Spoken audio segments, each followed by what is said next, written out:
Charlene and I were just back from our cruise, and we thought we'd go through some of the little hacks that we've done so that we can enhance our cruise experience and make it a little bit better. So I'm gonna pull little things out. So the first thing is this right here.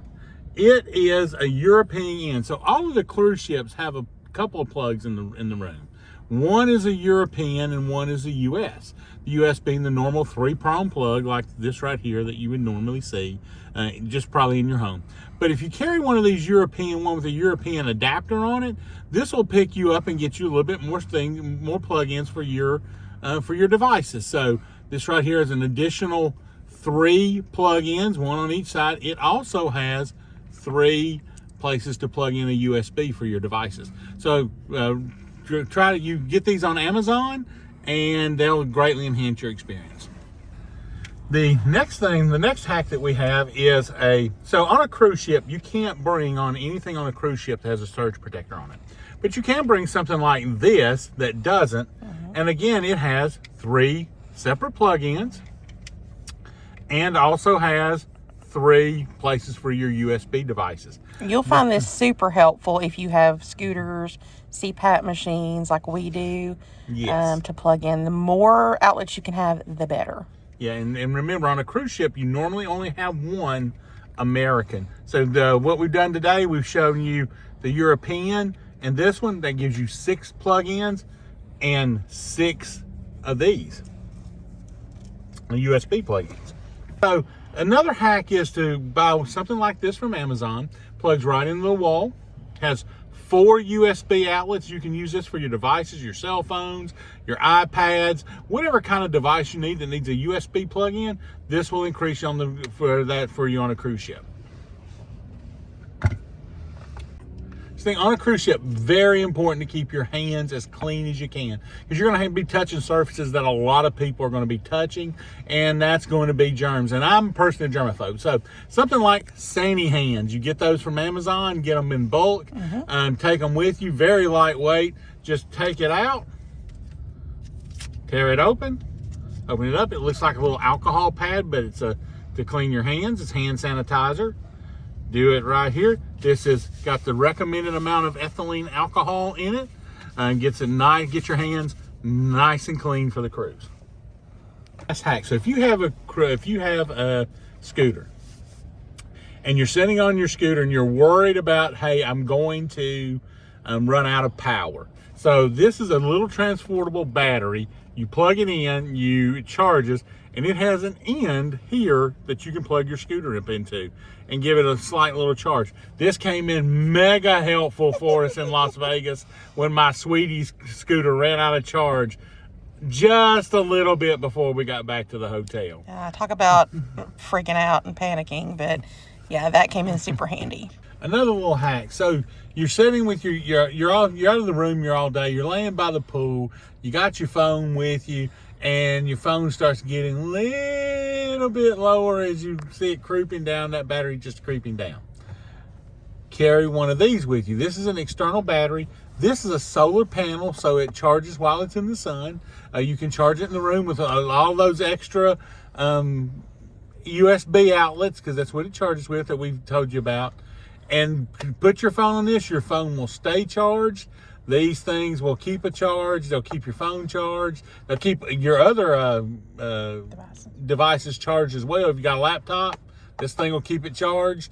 Just get this, put it down beside you, keep that charge all day long. Solar panels, yay! So your mobility challenged like we are, and you have a scooter. So you're getting on the ship. How is that experience? We were asked by one of our followers to just talk about, how is that experience on a cruise ship? I've got to say it's really, really top notch. Royal Caribbean goes out of their way to make sure that you're going to have a good time on their ship, even if you're mobility challenged. Ships are huge. The first time Charlene and I went, we didn't go with the mobility route. We walked it, and it was a chore. I'm not going to lie to you. And it was a smaller ship. And yeah, it was one of the smaller ships. It was the Brilliance of the Sea. So, it's a chore. These cruise ships are huge. So having a scooter from an organization like ScootAround, Scooter Bug. That's just huge. It's just it'll greatly enhance your trip. So you get your scooter, in the Port Canaveral, the scooters are right as you come in the door. So right in your parking lot, get off the elevator, out of the parking lot. They're right there. They're there to make it as easy for you as they can. So you just go up. They've got your scooter ready. They check you in. They do you sign in all of the paperwork you need to do, and you get your scooter first thing right there as you're coming in. Yeah, and if you need help, they'll help you. They'll take the arms off if you prefer. Yeah, so just really huge customer service there. So you come into the port at Port Canaveral. So Charlene and I haven't done this at any other port in Port Canaveral. We might try a port of Miami in 2025. So we're booked up with our cruises through 2024. So, so we go into the right into Canaveral. You go right through all of the lines. The lines are really easy. They're since the outbreak of the pandemic, they've really done a lot of work to restrict the number of people that are in there at any one time.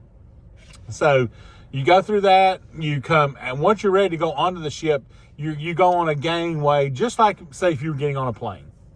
And it has a ramp, everything's pretty good. And they'll probably send you to the one gangway. There's one gangway that they set up to specifically for mobility challenged folks in wheelchairs and scooters to be able to get on. It's got a little bit better ramp and everything to it, for people that are not walking, that are riding. So you get on, you come right on into the ship, thing of the ship, and then the ship is really easily,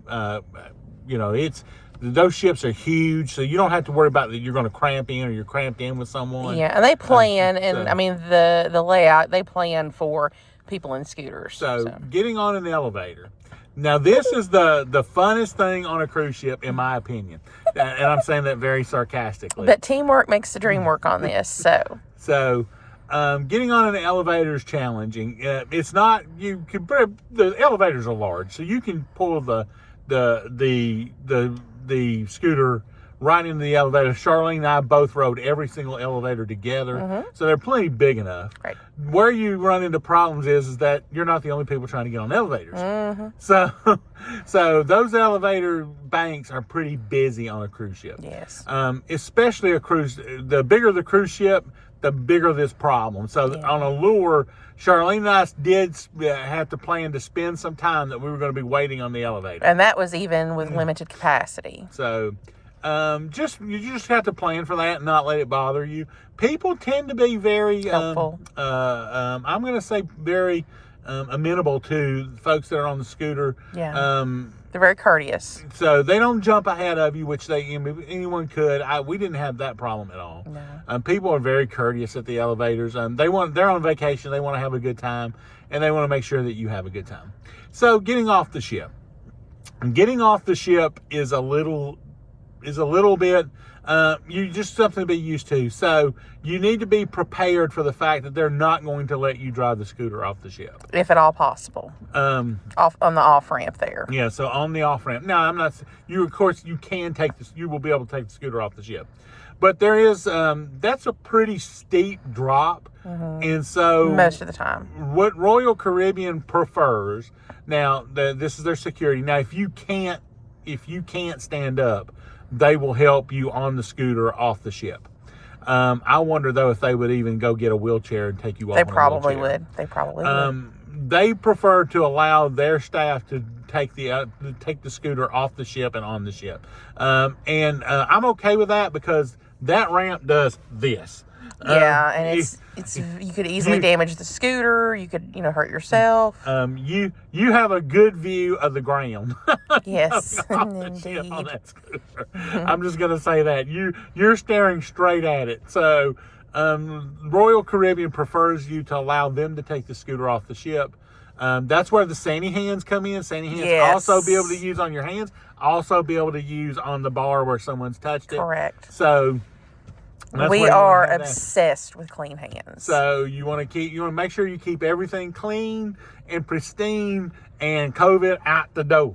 So now you're off the ship and you're going into wherever you're going. So some of the places we've been. So we've been to Costa Maya, no problems at all. You're going to go right on the pier, right, just cruise down into the pier. You'll have a great time in Costa Maya. The pier is set up so you don't even have to leave. You can have dolphin watching at the pier at Costa Maya. So Cozumel was a little bit different for us because we did Cozumel both with a scooter and without a scooter. And the thing with Cozumel is you're not going to be able to ride on the taxis with the scooter that we saw. So there is a resort that's really close to the International Pier. Charlene and I are going to try it and see how it works. It's actually a beach club. It's a beach club. So it's right next to the International Pier. So coming off the ship in Cozumel, you've got a couple of options. You can, like I said, you can't get the scooter on a taxi. They do have a really good service of carrying you back and forth. In Cozumel, I will tell you, the International Pier is long way. Yes, it is. It's a hike. It is. You take a pretty good walk straight, then you turn around the corner and take another just huge walk, and they will stop you in customs in Mexico. Yeah. So if you've got anything, they are going to have a dog sniff it. Yes. So backpack, bag, anything like that. So you just need to be prepared that is going to happen. And you can't pet the dogs, unfortunately. Yeah. So we've done probably 4 different times and ports in Mexico, and every single time Charlene and I got stopped and the dog sniffed our stuff. So before they would let us into Mexico. The Bahamas. If you're going to Coco Cay, you're going to get off the ship just like we described, and you're just going to go straight. I mean, once they scan your C card, they're going to let you right in. Lots of paved paths, packed sand. Don't try the non-packed sand. I mean, obviously you're not stupid. We did the Coco Beach Club, and this is one of, if I had one criticism of Coco Cay, it's what I'm about to say. And I don't want to come across as overly critical. You're in the Bahamas. First world problems. Yeah, so, but if you do a day at the beach club, there isn't a path up to the beach club. You have to go over the sand, and we caused some damage to Charlene's her scooter when we did that. Yeah, by the time we got done, the drive train was I was able to get it up there following one of the trams. So one thing you can do, they will put the scooter on the tram for you and carry you up there. It's kind of a pain to deal with, and you got to wait. The guy had a really hard time getting my scooter up on there. Yeah, it would be a lot easier if they had a path paved up there that you could go to, and that's true of the beaches there as well. There's not a path paved close. Now we looked at Labadee, and it looks like Labadee might have one of the ones that's close. So when we do Labadee in 2024, is that when we're going to Labadee? We'll let you know if they're allowing passengers into Labadee in 2024. The hashtag Haiti travel advisory. So, but Coco Cay, like I said, no problems getting there, no problems getting around. They do have those big wheeled chairs that someone can push you down huge, there. the wheelchairs with the really large rubber wheels. Yeah, tires. So they do have that there to help you get on the beach. So I don't want to say that it's impossible. No. And like I said, you can do the tram, but it's a little bit more inconvenient than some other places. And if I had one criticism, I would like for Royal Caribbean, if they would, to pave a path somewhere out through there. So Nassau, Bahamas. So we had heard a lot of bad things about Nassau, Bahamas. I'm not going to lie to you. So had us a little concerned. It actually was not bad at all. There is a couple of places. So when you're coming off the ship, you're going to Royal Lion, which is one of the places where you go out to get to Bay Street, which is the main street inside of. And it's Lyon. So you are going to be in the road a little bit. So is everyone else, because the sidewalk is like this big. Yeah, and it's a very narrow street and very little vehicle traffic. The vehicles it seems like they've been trained to watch out for pedestrians, because they're not the type that just whoosh whoosh whoosh whoosh. So they do watch out for you. One thing we did notice is that when we were there and we were in line waiting, the folks at the Bahamas in the customs in Nassau, they made sure that we were able to get to the line that had the ramp that you could get up into the cruise port. So, and they were very polite about that, and really making sure that we knew where to go. So they were really great about it. So the other thing, and once we got up to Royal Lion, we were able to stay on the sidewalk the whole way. There is one harrowing point that you see, you've got to hit it just right for where you're going to go down. The lady who was running the store in front of it actually showed us how to do it. So yeah, it looks like a drop off of the curb, but it's actually a little, I guess, ramp there. So the people there were great in Nassau. Super nice. And once you get to Bay Street's just huge. It has plenty of places where you can walk across as ramps down the road, just like if you were in, well, I want to say just like if you were in Las Vegas, because there cannot be a more scooter friendly place on the planet than Las Vegas Boulevard. True story.